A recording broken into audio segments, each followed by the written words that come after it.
Hello বন্ধুরা, আজকে আমি তোমাদের সামনে নিয়ে চলে এসেছি chicken momo recipe. Momo maker ছাড়া কিভাবে খুব সহজে এবং ঘরোয়া পদ্ধতিতে চিকেন মোমো বানাবেন, আমি তারই পদ্ধতি নিয়ে চলে এসেছি আপনাদের সামনে। তো চলুন দেখে নেওয়া যাক আজকের রেসিপিটি। চিকেন মোমো বানানোর জন্য আমি নিয়ে নিয়েছি 300 গ্রাম চিকেন এবং ছোট ছোট করে কেটে নিয়েছি, এবং সেটা অবশ্যই বোনলেস হবে। এবং সেই চিকেনটাকে আমি পেস্ট করে নিয়েছি। আর নিয়েছি আদা রসুনের পেস্ট, ধনেপাতা কুচি, কাঁচা লঙ্কা কুচি এবং বেশ বড় সাইজের দুটো পেঁয়াজের কুচি। আমি এবার কড়াইয়ের মধ্যে তেল দিয়ে দিলাম। তেলের মধ্যে আমি পেঁয়াজ কুচিটা দিয়ে একটু ভালোভাবে নাড়াচাড়া করে নেব। এখানে কিন্তু ব্রাউন কালার করার কোনো প্রয়োজন নেই। এবার আদা রসুনের পেস্টটা আমি দিয়ে আবার একবার ভালোভাবে নাড়াচাড়া করে নেব।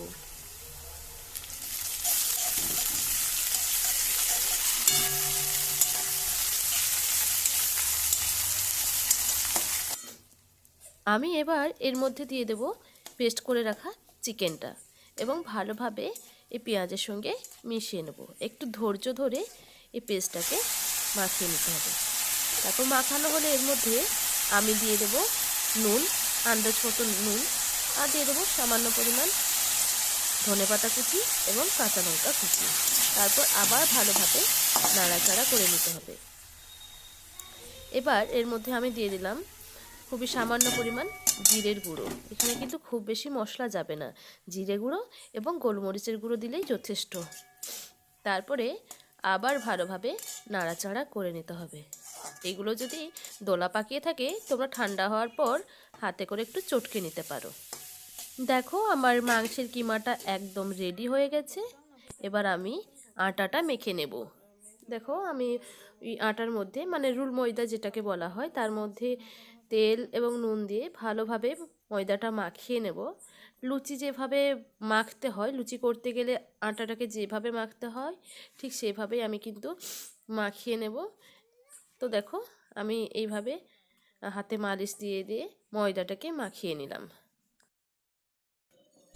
এবার ছোট ছোট লুচির মতো করে বেলে একদম পাতলা করে বেলতে হবে। মোটা করলে অতটা টেস্টি হয় বলে আমার মনে হয় না।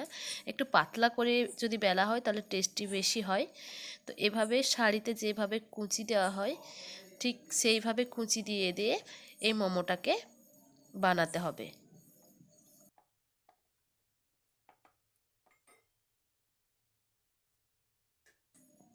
দেখো আমি আর একটা তোমাদের বানিয়ে দেখাচ্ছি কিভাবে বানাতে হয়। ঠিক এইভাবে হাতের মধ্যে ধরে কুচি দিয়ে দিয়ে, মানে শাড়িতে ঠিক যেভাবে কুচি দাও তোমরা সেইভাবে কুচি দিয়ে দিয়ে এই মোমো শেপটাকে আনতে হবে। আমি হয়তো অতটা ভালো আনতে পারিনি, তোমরা হয়তো চেষ্টা করলে আরও ভালো আনতে পারবে। তো চেষ্টা করবে আরও ভালো শেপ আসবে। আমি এইভাবেই বানাই।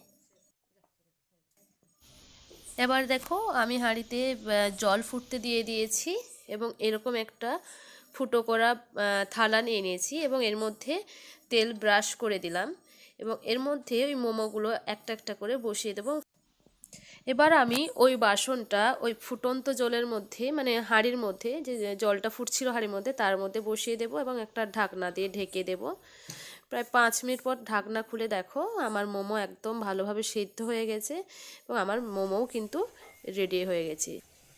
তোমরাও ঠিক এইভাবে মোমো বানিয়ে খাও এবং সেটা অবশ্যই ধনেপাতার চাটনি বা টমেটোর চাটনি, যেটা তোমাদের ভালো লাগবে সেটা দিয়ে খাও। আশা